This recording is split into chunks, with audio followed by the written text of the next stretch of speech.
Ya, fifi lava te whawhiloa i mai mua lea tunu nei fwy whapoponga le tātou prokalame. Ia po le tātou Bible study ia i tusia Roma. A tāra whātua i swafa mani malo Yesu Kiriso, malo le se whonguia. Greetings in the mighty name of our Lord Jesus Christ on this edition of our Bible study on the book of Romans. Before we start, we will start with a prayer. Ia fo i le vihinga ia te oero mātou i tua. Ia vi ia o e whaavavau o e o le tua matautia. Ma lei mai oe le mātou prokalame anga leiru o tunu. Whau ui mātou mo whau ui whaafonga lau whanau. Mātou whaiere nei o onga i le awa mare mi ngāo e te tau ai ate o. Ia vi ia oe no lo suafa Yesu. Amen. Ja, whatalo whātu le swafa man malo Yesu Kiriso. We greet you once again in the name of our Lord Jesus Christ. O le Roma se fulu lima leo tato iai. We are now at Romans 15. Ja, na toe au tabu mai me whai mua. Just to recap on the same chapter. Ai matamata i le ta upu le sulima.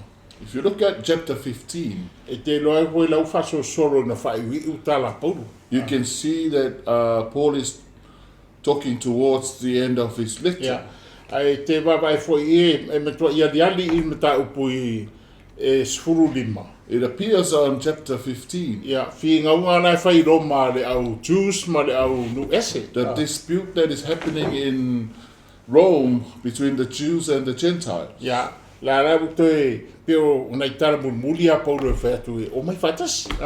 These were the last words of Paul for them to come together. Ja, ai no fo mai mafo. O le lotu le mea nai whai Roma. It will give you an idea that there's a church in Rome. Ja, a le whai whina ua inga nei a.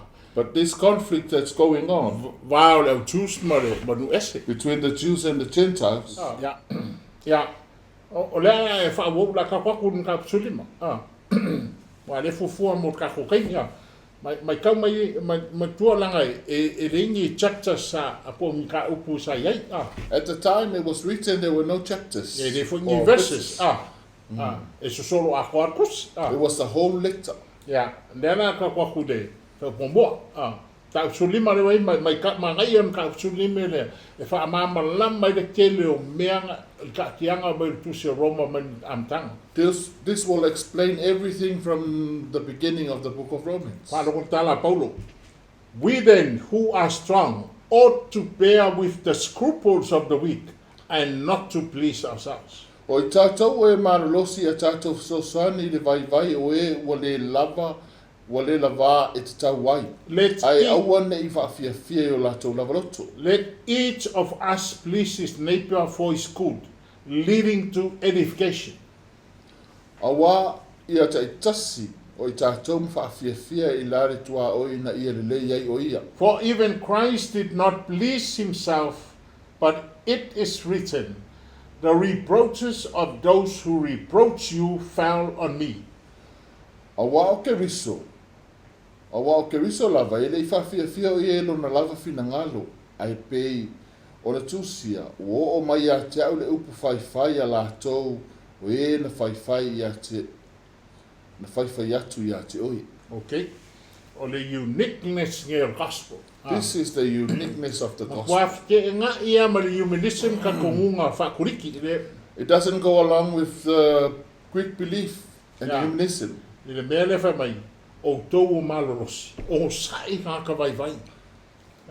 You who are strong, be patient with those who are weak. But don't do your own will. If we can live this life, this kind of life, the church will be at peace.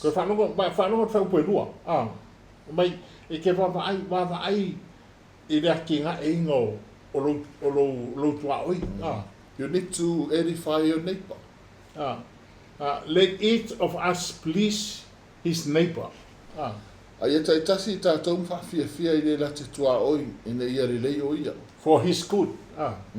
Ai pei o le kaukara ngoa mai Paulo e meswhanaka I tangata ngai leaders. I think Paul is trying to talk to the leaders, Ia tangata i o runga. and people who are now authority. O le mea na loku e kaunga makua I mai tau e loku. This the church need to capture this. Inga ia wa ai tangata vai vai. And they need to look after people who are weak.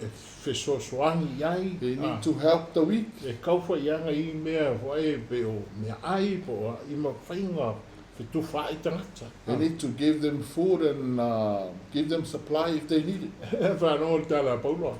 But not to please ourselves. Ia aua nei whawhiawhia ia I tātou. Yeah. Wai whanau no. Ngā o Yesu ai mawarkua ngā mena. You can only find this in Jesus. Lalolangi uma, do what you want. Do what pleases you. The whole world, whai al mea marieno lutu. Yeah. Yeah. Ai au kako whakaika inga nge o Yesu. But the example is Jesus. Whai upe tonu. Ole, ai ane mea rea. Mai kusore. Se ko whai ko Samoa whai upunga e lima. For even Christ did not. Yeah. Upe tonu. Whai koe tōru. A wao ke wiso lava ele I whawhiawhia o ia e no lava whina ngalo. Ai pei ona tūsia. Wo o mai a te au upu whaiwhai e la tō o e na whaiwhai atu I ate oi. Koe ngā mea fu ngale. Ia. Ia mea. Sa ku whiangu ma. Whai kala ngaka I a Yesu. People was mocking him and they spat on him. Ale a moku sa kaulo. And he was carrying the cross. Yeah. No, e si kaingi. Wa ngale wa ele popole ka wa leo oi. There are times in your life when you don't worry about Le masiasi ma le le tau le anga tolo wingo. the shame and the negativity in your life, in Yeah. your name. Wa e whaia ongoro wa lofa I tangata. But you do it because of you love the people. Pa pe ngāre mea ngā. Ngā o kakori. Exactly what happened to our Savior. E te whanau rongo I le koa, le fatu o le whingalo le tatoli. And that's the heart of our Savior. Ka konge ma losi, kari e ka koudu mea. We need to carry this. Ia, ia ma whainga kari o tatou loto le tangata vai ma sosoangi tangata. And we have to have it in our heart to help the weak and the poor. Wai des kei mea I ke sosoangi rāku. Sometimes you help people. Ai ke vai kuroa whunga ne au e ukia koi maoi. And when you see it, Te rā kauwalea koi maoi. it will affect you and Ia, ai si kei mea nanga whea mea ngoro kom whai pui sosoangi tangata. but sometimes you do it and to help people. Ia, onga o Yesu ngā maria o Yesu kauwalea ia maasiasi. Jesus agreed to go through shame and everything Ia, onga ronga rofo ia kako. because he loves us. A e kilo e, that's the heart of the gospel. O le whatu rena o le whaoritanga. Paul is trying to bring this message. O roto ama whai Paulo e tau mariwhi au ne mo I tātou. Ne te ofo I whaikana o Paulo, sa o whapei sos tangata inga ia mangmaro inga. Just like Paul said, I was like everyone to win people. Mai mo e vai vai ngo sa whai o ngaka vai vai inga ia o maua ngaka vai vai. For the weak, I was weak to help them. Yeah. Mene sa roi Paulo milo mkaka ngu esi. That's why Paul went and lived together with everyone. Kua inga o te nge Paulo pete. That's why Paul said to Peter, Sa ai whakasi ma tātangu ese peke. Peter was enjoying a meal with the Gentiles. Angang ka mai au lesi au Jews ngā le au peto meina. When the circumcised Jews came, Pe ale sola ese peke lua le whipi ka ko ese. and then Peter excluded himself. Ya wai e ka ue e le au Jews ka ko kwa mere anga ka ko ngi ka ko ese. Because Jews think we are sinners. E le mwhaingo whakasi, e le mwainga ai whakasi. We can't sit together, we can't live together and die together. Yeah. Arau tu so ia rea mi vare. But they still live the same life. Ya. Alo, ya lo rofa ngai tangata. A whau pe wha. For whatever things were written before were written for our learning, that we through the patience and comfort of the scripture might have hope. O mea uma foi na tūsia na mua, na tūsia ia o mai ai a te tātou, ia tātou maua le wha moe moe tupu mai ai leo na sai, ma le wha mawhanawhana mai o tusi. Now may the God of patience and comfort grant you to be like-minded towards one another according to Christ Jesus. Ia fōa ia tu ia te o tau e le atua o ia e tupu mai ai leo na sai ma le wha mawhanawhana. That you may with one mind and one mouth glorify the God and Father of our Lord Jesus Christ. Ina ia vivia o tau I le atua, le tamao lo Toouta Aloalii o Yesu Kiriso. Ya, o fai a kut fai upoe lima whamar mole. Verse 5. Ya, e kope no mau whau, fi ngaunga ngu ese mau nau Jews na whai loma. Keep in mind the dispute happening in Rome between the Jews and the Gentiles. Nā, koe mulu kasi mea po whai mone whai kunima. Now may the God of patience and comfort. Ina ia whai atu au tau le atua e tupu mai ai leo na sai ma le wha mawhanawhana. Grant you to be like-minded towards one another. Ina ia ngata stasi o tau loto e tusa ma le finangalo. Yeah, according to Christ Jesus. O Kiriso Yesu. Yeah, ole aunga ole fe awa ko kuso Roma I ka papi Yesu. The book of Romans is for us to be like Christ. Yeah, me se na I ko kongo se la lo langi ko ya le ko ko ai yang salo no lang. Inside a world that is very evil. Yeah, au ka ko kom fai ka ko ke ola ya Yesu. But we want to live for Jesus. Yeah, okay. Fai upoe fitu. Verse 7. Yeah, whanongo, le foko e sau I mea. Therefore, receive one another, just as Christ also received us to the glory of God. O lea ia o tau talia I le tasi. Whapei o Kiriso foi o na talia o I tātou. E o ai le vi inga I le atua. Wa I kaunga whai a Paulo e a mai whakasi au Jews mahu esa. Paul is trying to bring together the Jews and the Gentiles. Yeah. Au le I koe lak kere tātou mtau. Before we go further on this matter, E ke ngofo pema e wapa al kuse Roma. you have to look at the book of Romans. Romo mua e kau walu al whapakang. Romans 1 to chapter 8 is Sauro salvation. lea, iwa susu kasi lau Jews. 9, 10, 11 is the Jews. Ole mea na ke fia wa koe koe. Ia iai se ava ngō le au Jews. I rau mawau whau maloroko. What I'm trying to say is you have to give a chance to the Jews in your heart. Kako kapenga umangi mo sikianga mar koe fia mai. These are all preparation towards Ia e rapture. tatalo mo le au Jews. You have to pray for the Jews. Ia mangkua le au Jews lenga whai lak whea ngai ngā male atua. Just keep in mind the Jews have a covenant with God. Ka kongi ngu ese e leis kak whea ngai ngā male atua. The Gentiles, we have no covenant at all. O Yesu ka koala I le atua. Only Jesus, that's our only way to God. Le mea ne whai mai Paulo, for mai receive one another. But what Paul is trying to say is to receive one another. Kusa le mea ne le au Jews ia kipi ngā, me fo iepe ingo I ka haka ngu ese. And not to stop disliking Gentiles. Ia, au ngu ese fo rako. Ka kia ka kongunga lea wha pe ua uma le tua ma Israel. But the Gentiles stop with the theory that God is finished Le with mea ne the Jews. replacement theology.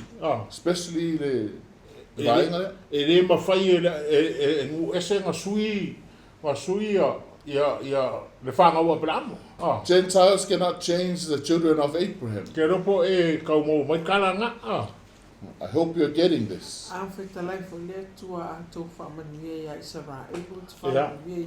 That's why God said, if you bless Israel, I will bless you. That still stands up to today. Every Christian that is joining us and listening, you have to pray for the Jews. If you bless them, God will bless you. Pe le promise ng faya Abraham. Just like the promise made to Abraham. May siya kami wala ka sikyang. Especially we are at the time the rapture is near. Marka ko baba ayaku itawa ia fa Israel. And you are witnessing a lot of wars and people going against Israel. Ya, le abo fa tatu talo mo Israel le iva masfu. Iva tayo ma le iva po. Every 9 o'clock in the morning and evening we pray for Israel. Ya. You are le West Center worldwide. Throughout Worship Center Talo worldwide. le iva. Ya, te talo mo mamalu le fa kali ka ko. Ko wanga. 9 o'clock we pray for the latter rain. Ya, mai siya ka ko kalo mo le utus. Inga ia kau preach le ka le wo le fanga sau le lua fe ko sang. We pray for glory and the Jews so that we can bridge this gap. It's been going on for a long time. Le fa me polo. Receive one another. Ia talia le tasi. As Christ received E us. pēra talia e ke riso i tātou. Ya, se fa umako fa upu le ka ko fa wena. Now I say that Jesus Christ has become a servant to the circumcision for the truth of God, to confirm the promise made to the fathers, and that the Gentiles might glorify God for his mercy, as it is written. O te whai atu fōi, wa ave Iesu ke riso mau auna o le peritumenga. Ona o le wha maoni o le atua, ina ua wha mawina ai mea na forfolaina i tupuanga. For this reason, I will confess to you among Gentiles and sing to your name. Ina ia vivi fōi nu ese i le atua ona o le alofa, pei ona tūsia, o le mele au te Toouta Aloalii oe nu ese o te pese atu fōi i lo suafa. Ya, kusa lewa faso solo fai ul kusa Roma. We are heading towards the end of the book of Romans. Kusa lewa koe au ngandi aku Paulo le au tus. And Paul is urging the Jews and the Gentiles.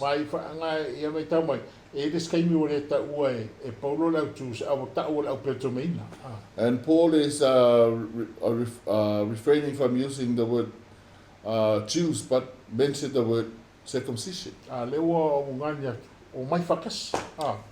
Paul is urging them to come together, just like Christ accepted us. Jesus died for us, the Gentiles. Now we come before the throne of God.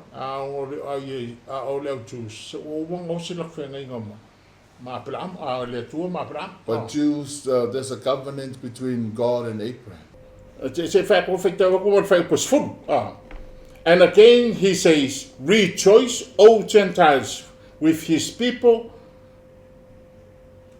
Verse 10. O toi whapea fōi, ia oli o tonu e se whatasi maranu. Yeah. And again, the verse 11, praise the Lord, all you Gentiles, Lord him, all you people. Ira malea, ia vivi atu i le ri o tonu uma, ia whane ne atu ia te ia o tō tangata umalava. Yeah. Ole bea ngā le sau le Deuteronome tolu lua whau pue whatonu. It's in the book of Deuteronomy 32, 43. Whatonu. Kusala ole winga ole mena. Whanonga kōna utus. Le ei whatever karo ngore tua I ngu ese I whenging tuai. God spoke about the Gentiles in the Old Testament. So they don't have to reject the Gentiles. It was in the plan of God the whole time for the Gentiles. It was only revealed when Jesus came. Yeah. And again Isaiah says, there shall be a root of Jesse, and he who shall rise to reign over the Gentiles, in him the Gentiles shall hope. O toi whapea mai foi Isaia, e iai lea o Iese, o ia foi na te tūlai e pule ne nu ese, e whatua tua ia te ia nu ese. Yeah, ole Isaiah sutas fa mo mo ngai men nga. Isaiah 11 verse 1. Fa mo mo fo. Ete mare fa sutas Isaiah sutas fa mo mo ma fa pus fu. Isaiah 11, verse 10. Ia. Pe le ua whaalongolongo mai e lau Jews la i hoi Roma. Now the Jews in Rome are listening to this. Le ai, e le fou le tala noa mai o le atua i ese. This is not new. God already mentioned Gentiles. Ia, o le porkalame le atua. Le foko a whaalia nge inga ua a fio mai Yesu. It was the plan. It was in the plan of God, but only revealed when Jesus came. Ia. Ia, au whaftei fo i le atua mo tātou mo koe. Ka koa mangoa kako Samoa. But we thank God that we have the opportunity to Mo be le connected. vanga iai le loto le atua. It was already ngalo le atua. Mo kako? in God's will for us. Ia, mo so se atu ua laulang. And for every nation in the world. Ma peo tātou e le ka o Gentiles. Ia, ma. Ia. O le alofa lava i e alofa i tangata soifua uma. God loves everyone. E o fai a tātou e le statou pi tanga i le atua Israelu a e ala i a Yesu Keriso. Maua e tātou wawanoa. We have no connection, but through Jesus we have the opportunity. O se matua whaamanu i anga ane ia o le ta'ua i tātou o le whanau o le tua ona o le e ala ni mena whai e Yesu Keriso. It is such a blessing to be called children of God because of Jesus. O e pe i tātou e fo i mantua fo i le Roma e valu luka al tumtubo al monga al whautanga. Remember Romans 8 when on the top of salvation? God foreknew, O si le fia i le atua, God predestined, na mua i tō fia i le atua, God called. na walauina i le atua. Ko tau winga o meanga. O le tala ngai apalai so se ka ngakang whangau malilolangi ni. Those things applies to everyone in this world. Ngu ese ma lau Jews, ma lau Judea. Both Gentiles and the Jews. Ka ko ke iai ume kongo le meanga. We are all included. And then justified. Whamamaina. O i ngana ne na whakako mai i tono whata. That's when we come in. And glorified. Whamamaluina. Yeah. O koe alu sikia. Walu le tu. And then comes rapture. Yeah, praise God. Now may the God of hope fill you with all joy and peace in believing, that you may abound in hope by the power of the Holy Spirit. O rea tua fo ia tupu mai ai le wha moe moe. Ia whātu tumuina o tau e ia le oli oli uma a toa ma le while mu. Ina wa whātua tua. Ina ia tere lavala o tau wha moe moe ono le mana o le ngangpa ia. Yeah. Malama ka kou i le plan ngai le atua iai uma tatu. When we all understand this plan of God in our lives, Ka kou mai whakasi role. then we come together Ma le fia ma le mautinoa le koe kawa i misa. with joy and in assurance that we won't have conflict. Yeah, I will come find this kule ese. Don't try to push the other person aside. Yeah, ai mai sea la o pe o I study sia o le ta uoro ta talo mo le Jews. This is why you really need to pray for the E ma Jews. kua fo I ele o le whautanga mai le Roma mua e tau le Roma e pal. Remember, salvation is from Romans 1 to Romans 8. Yeah, o maram ta koe iwa susutas. Chapter 9, 10, 11, Tala noa loa paulo le Jews. God talks about the Jews. Yeah, le e whamanil mai lai whai mai. E le I uma le atua ma ona tanga. It's mentioned in there that God is not finished with his people. Vala au le atua ma mea lofa. The calling and the gifts E le koe ave se inga I le atua. will not be removed by God. Yeah, a le ua whai mai pau. Yeah, o mai whakasi la kou sang ka kou masitanga. We must come together and get ready for rapture. Kasi le mea what you're learning, you must pray for the Jews. It's a tau lawa it's a talo mo tangata Utaia. E ka kaua I se place solo o le utu si I lo o langa malo loto. You have to have that place in your heart for them. for E whamanguia I le utus, whamanguia fo I le atu iaki oi. When you bless them, God will bless you. Yeah, mamangua le ua. Ongo Yesu le usa wun manguia pala amu ya tato. Because of Jesus, that's why we are blessed with Abraham's blessing. Yeah, pe o kala muli la ia paulo. These were Yeah. Paul's last words. Yeah, saurola le Paulo vai foi pro sofá. Abelo Paulo. Now I myself am confident concerning you, my brethren, that you also are full of goodness, filled with all knowledge, able also to admonish one another. O usoi, wa o mauti noa, wa o nei lava, wa tutumu o tau fo I le angarelei. Wa apelepele I le poto o malava, wa o tau mawhaia, fo I o nā poa I le tasi, le tasi. Ya, pese la unga to ina Samoa, wo I e vei ya, wo mamalam. Te e fo ko whangai ko ya o ko. It's like a father talking to his people. I will go for you. That you have to be patient with one another. Yeah, tumu o tole. I le poto male ata mai. You have to have wisdom and knowledge. Yeah. Yeah. Nevertheless, brethren, I have written more boldly to you on some points, as reminding you because of the grace given to me by God. Wa o tusi atu nisi mea ia te outou, le au soe, ma le whaamalosi. I le ufa manatu atu ia te outou, o ne le lofutu no o fo ina mai ia te au e le tua. Yeah. E ke rā whakane pe o paulo ha pe ia ke re kau whaiaku ia o hoi mea ulo ko sinwhia. It's more like Paul said, I don't have to say anything more. Ia awa pero paulo. Ai wala no tau tal no tu ia au tau. But the reason why I'm trying to explain this to you, E ngai si mea e taunga ma po I mataala iai. there are some few things that you really need to be aware of. O ngoro u wala winga nga mai e Yesu. Because of my calling that was given to me by Jesus Mong ese. for the Gentiles. Ja, whanonga pesurona whitau, that I might be a minister of Jesus Christ to the Gentiles, ministering the gospel of God, that the offering of the Gentiles might be acceptable, sanctified by the Holy Spirit. Ina ia vea au auna Yesu ke wiso inu ese, o te whaia le whaiva o si taulanga I le tala le leia lea tua. Ina ia tari le leia le taulanga anu ese, ina ia whaapaia ina le ngang paia.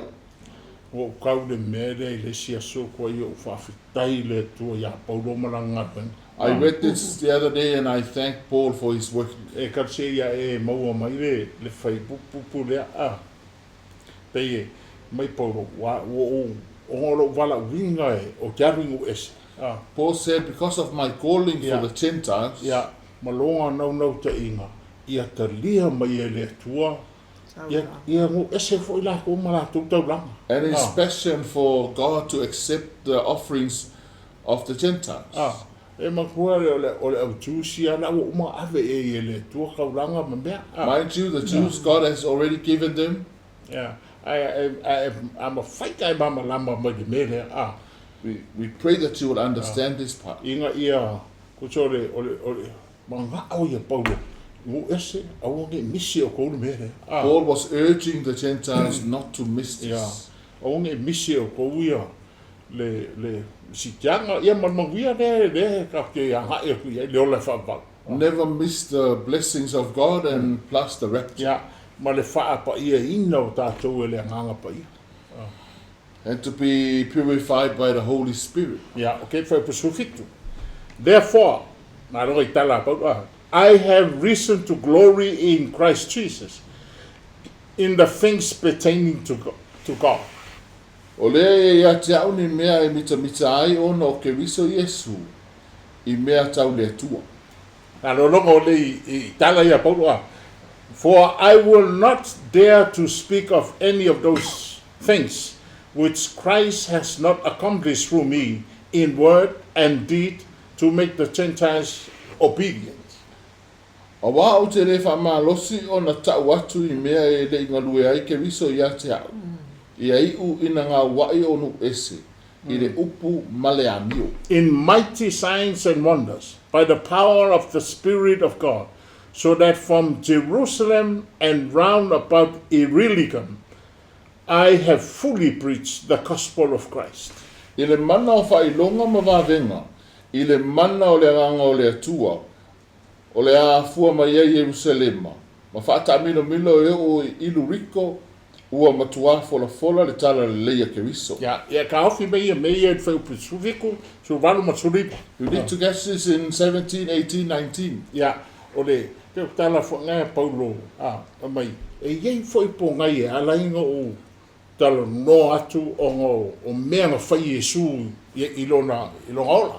Paul is saying there's a reason why I'm trying to tell you this because of what Jesus did to me.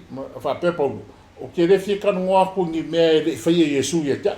I won't talk to you about things that wasn't done by Jesus in my life. Ai lo te fie tala no akula le mongi leo Yesu. But I want to talk to you about the truth of Jesus. O le mana o tala le.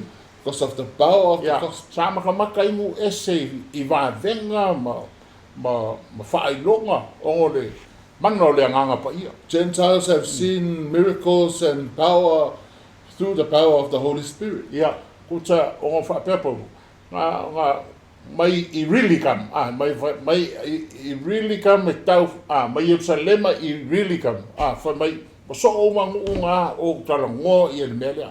Paul said, from we really come to Jerusalem, I've spoke about it. Mata umangu ngā le mana o tala le. And they've seen the power of the gospel. Ai o tala le ngā ui upu. The gospel is not just words. Ia, wa le seanga me fo I le lotu fo I te whapenga o ngā lotu. Ai le makamaka kai whamalolonga ku te moni ma. You need to see signs and wonders when you go to church. O sign nānge o tala le ka te mita teita. This is why we are very blessed to be part of the church. E le ngā ngi upu fu ngā le se me. It's not just empty words. E sui e o langa o tangata. The people's lives change. Ma ai fo I to tele o tangata ma kua ambi o leanga o maideri. We've seen a lot of people, wicked people that came to Jesus. And we wonder how they change. Yeah. And there's a lot of testimonies about it.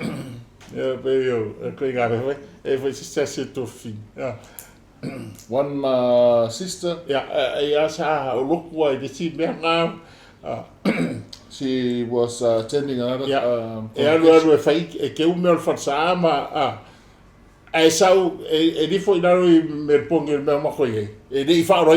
but when she was a church goer, but when she came to Melbourne, she wasn't born again. And then her family heard that her life has changed.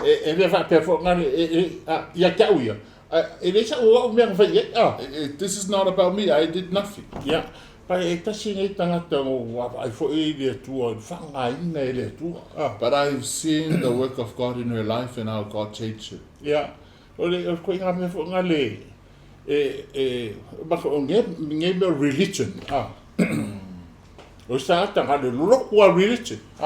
You don't have, some people are very religious.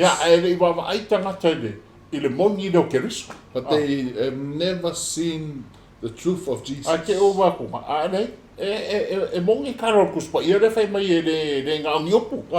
word of God is very true. They're not just words.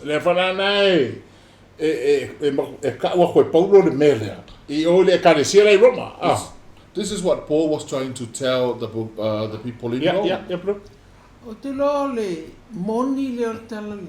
I know this truth of the gospel. What Paul is talking about.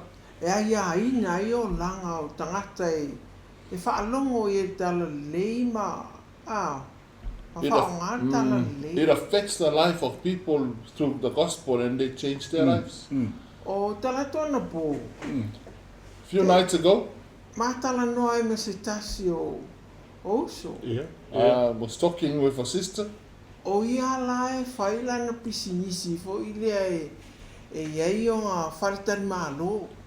She had a business, she has a hotel. She challenged me with what she said.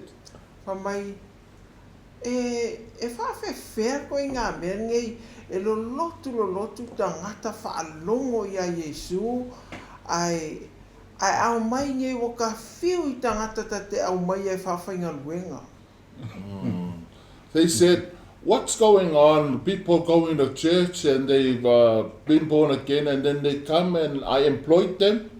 Mai ele ai se whaamaoni, ele ai se ami o tonu, wa mako e ka fiu le ngā oi, whaianga, tala pepelo, o la sau tala li Palolo, o ai ele Yesu e la unga le lotu.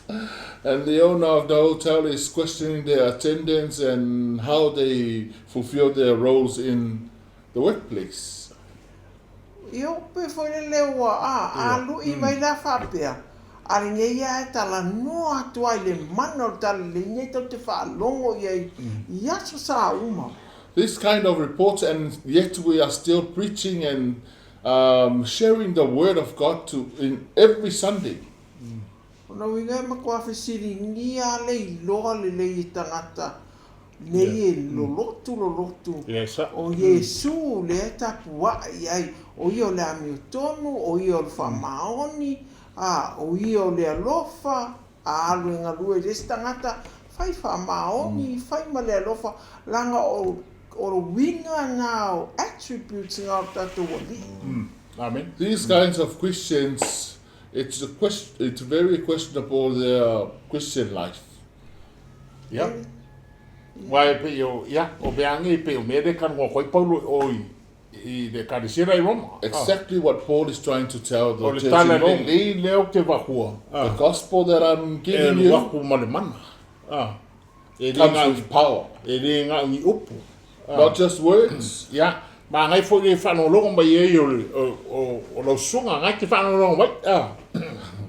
You really need to pay attention to this. This gospel can change the person's heart. Paul is talking to the church in Rome. The gospel that I'm preaching, not just words. It can change people's lives. Romans 1 and Romans 2. Remember the church in Rome? And the people in the church are very wicked people. Chapter 1 talks about the sins of the Gentiles.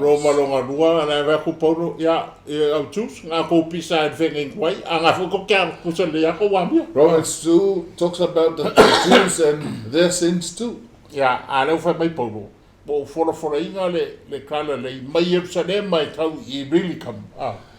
Paul said, I have preached the gospel from Jerusalem to Illyricum.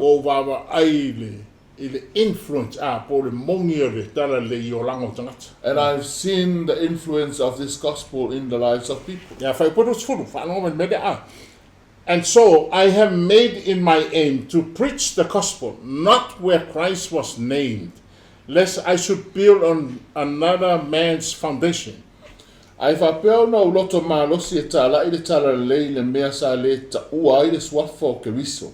Ina ne ia ua tia e lunga o le whaavai o se tastangata. But as it is written, to whom he was not announced, they shall see, and those who have not heard shall understand. Ai peitai, e whapea ona tusia, e whaava ai la tau o e na tala ina I ai le tala ia te ia. E la ngona fo I la tau o e na le whaalongo atu ia. Ia, te loa le reason ngā la inga wainga o Paulo I loma. This is one of the reasons why Paul delayed his trip to Rome. Wai e te mau e le Rome mua. It's in Romans 1. Wai la e talo noa whamei Roma de Kalesia o tala noa la rangi il tau whatotua. And he mentioned that the people are talking about your faith. Remember this church? Paul never founded the church in Rome.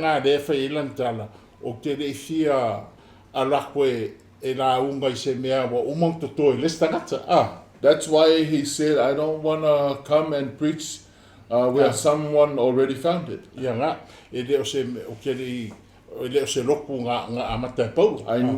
never started that church.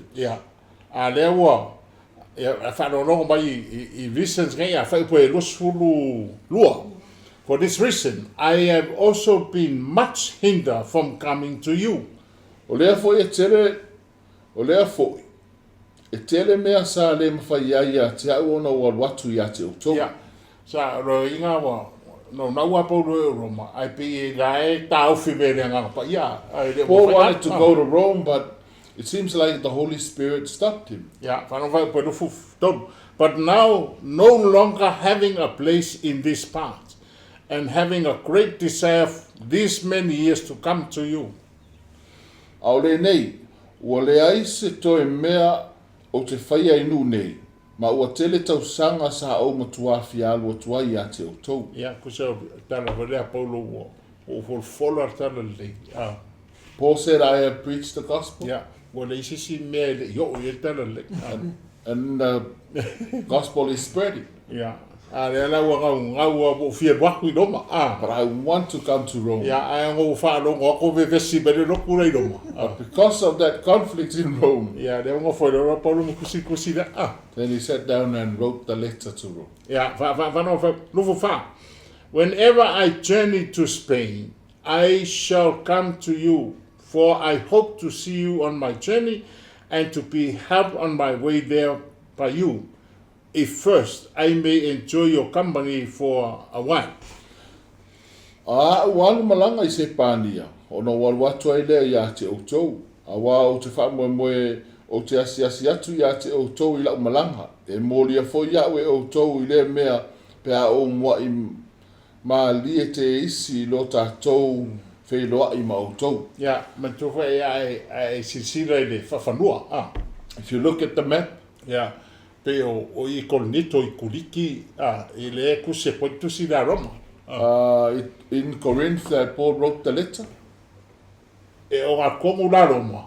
So Rome is in the middle. O Spain na de siku. Spain is on the other side. Le ana fa pe Paulo. O pasi a ko ke alu I Spain. On my way to Spain. Yeah, ngo wa fek le ya dok. Then I'll come to you. Yeah, ko ka ko mafuta ia ma ko so sangi me fo I lo maranga. Then we'll spend some time and you can help my journey. Mo mai singa kalu so sangi ma ko maranga.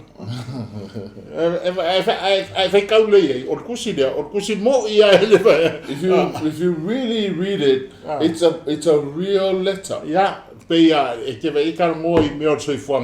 talks about the everyday life. Yeah, praise God. But now I am going. But now I am going to Jerusalem to minister to the saints. Ai o la alua o malanga nei Jerusalema o te au na atu ai le au paia. For it pleased those from Macedonia and Achaia to make a certain contribution for the poor among the saints who are in Jerusalem. A wa o roto Makedonia ma Achaia sa unne se alofa faitele I mativa o le au paia o Jerusalema. It pleased them indeed, and they are their debtors. For if the Gentiles have been partaker of their spiritual things, their duty is also to minister to them in material things. Wala tau lota foi ai, sa ia te I lātou foi le lātou mea. A wā a whai o mōlia inu ese I lātou o lātou mea I lale ranga. E te tau ina lātou foi ese tau langa ia te I lātou I mea alitino. Yeah. E mai kaua le ia ngai whai upu ia wa a misi ero whaalongo ngai misi le whaiu ia inga o mea. You need to listen carefully because when you miss some of the verses then you'll miss the whole point. Matua le antala noa ilanga malanga elu Spain. Mind you, he was talking about the trip, journey to Spain. Ala kule a whea kuilonga. And then went to Rome. Le wa whaita o kule whai upu lufuru fitu. Ma lufu rono. Ma lufu fitu. And when you read 26 and 27, le whai o le hala awalu Yerusalema.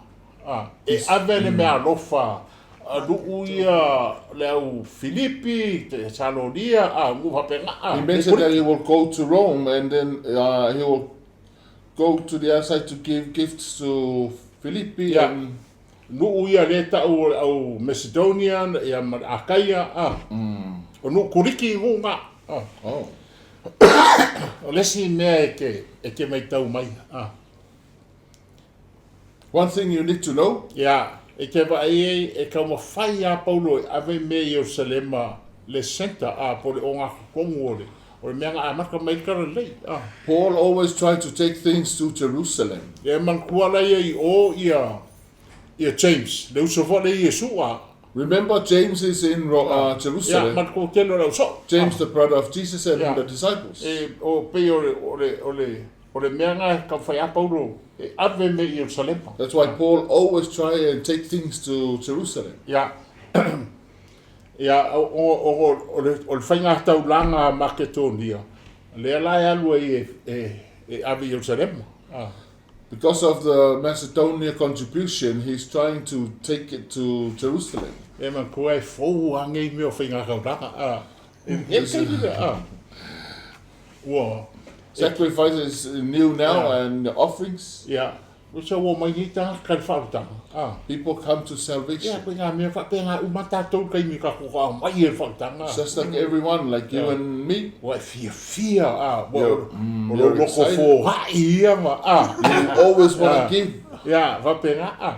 Le whai kara Paulo le. A whape o whamakuia ia le atua i o Makedonia. Ia ngor kala leingo mai mara au tubes.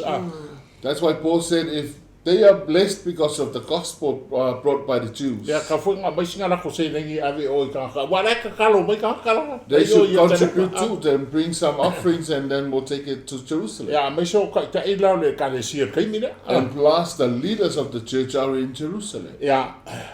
Praise God. Fa penga so e. E te fa roinga lo e look for I don't. Once you are truly born again, you will start giving. And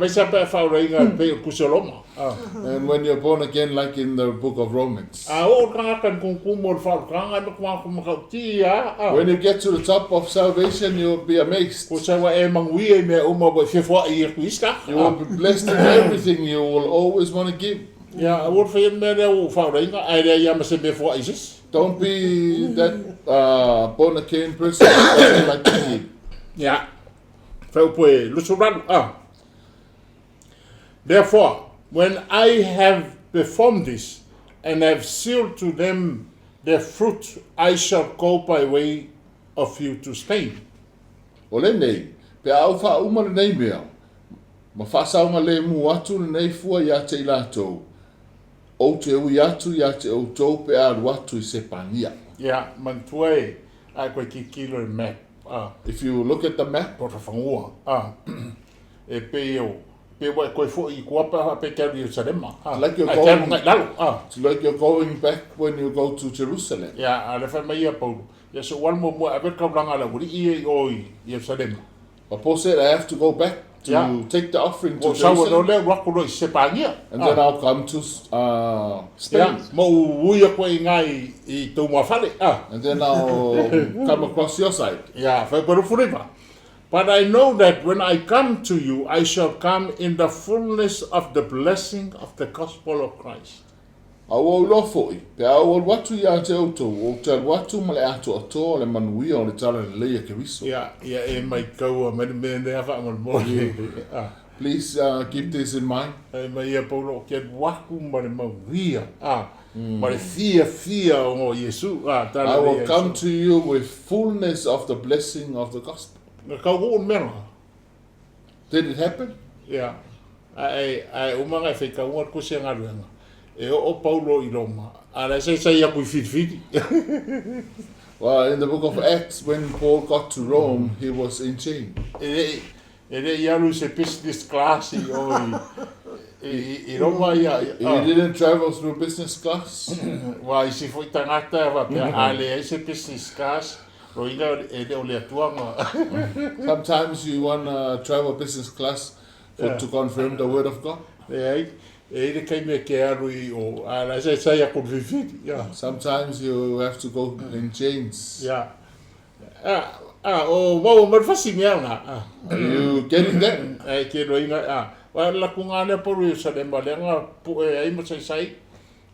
That's the same journey that he was captured. And he went through court cases to 2 to 3 years. ia kaisale fai ungo long whamisingo. And then he told them to take him to Caesar in Rome. Ia, avaku ia fita le va aku malepe le va ai Malta. That's how he got on the boat, and then the boat crashed in Malta. Ia, ai umawa ku Roma. And then end up in Rome. Ele ia lo las business class. He didn't travel through business class. Ia, okay, ia fai upo tas fudu.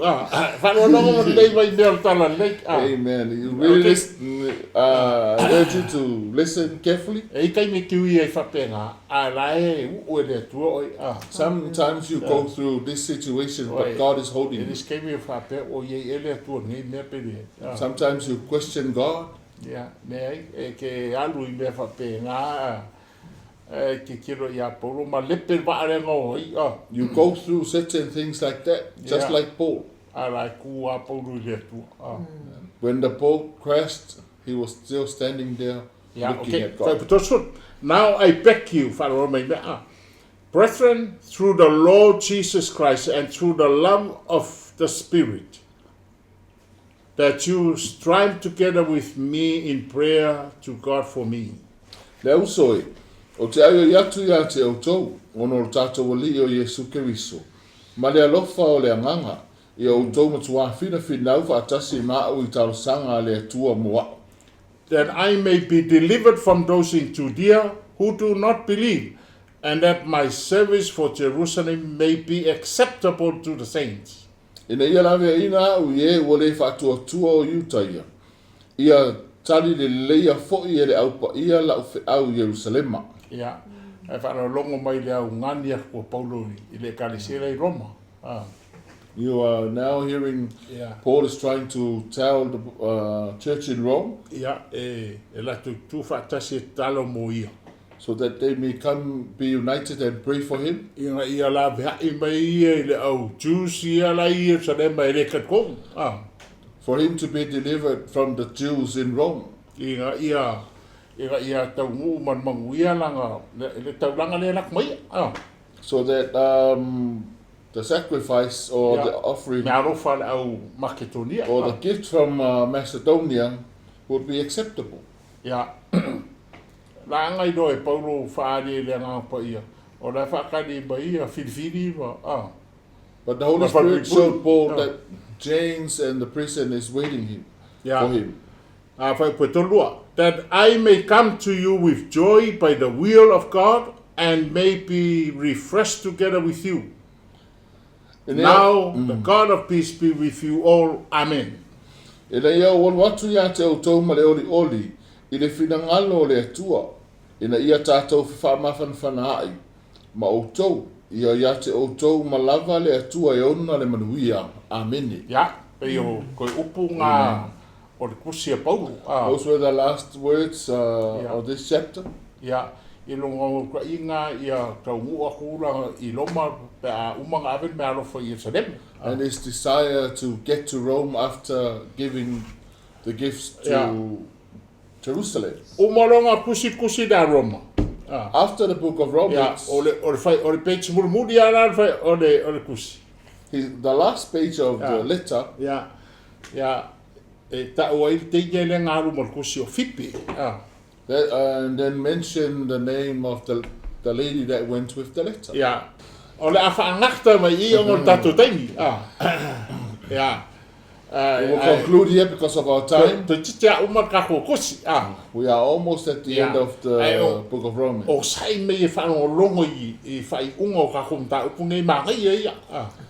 We ask for your patience and but we will never close without giving you the opportunity for you to make Jesus the Lord of your life. There's nothing else compared to salvation. Jesus died and rose again. He changed our lives and removed sin from us and get us ready for rapture.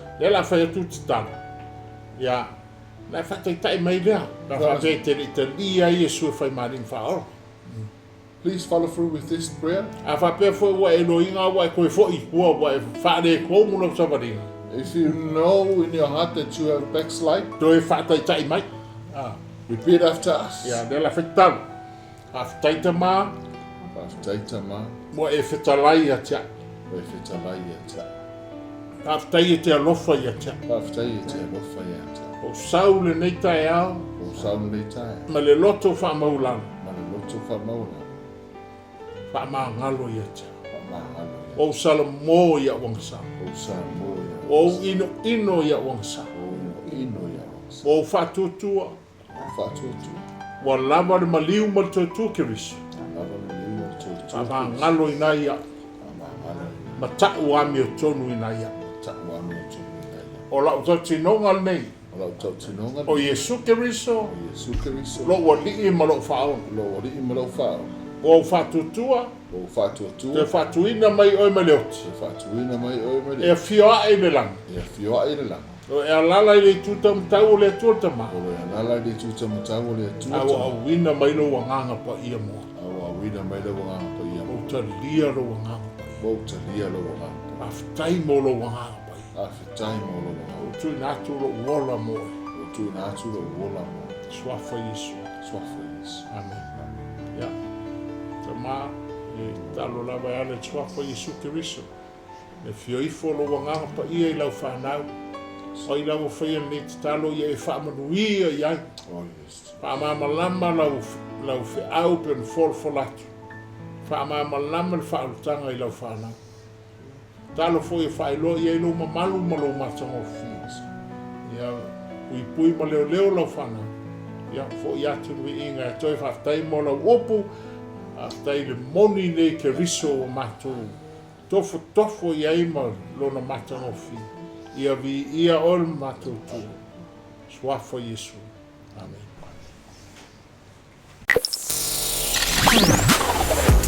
Fetalai ai matou e ala na u. You must experience the presence of God. I don't know why. Ele fa pe se e pa ia ngai ba ole o me. Ai ka komu ko pu Yesu. You will have the presence of God wherever you go. Amen.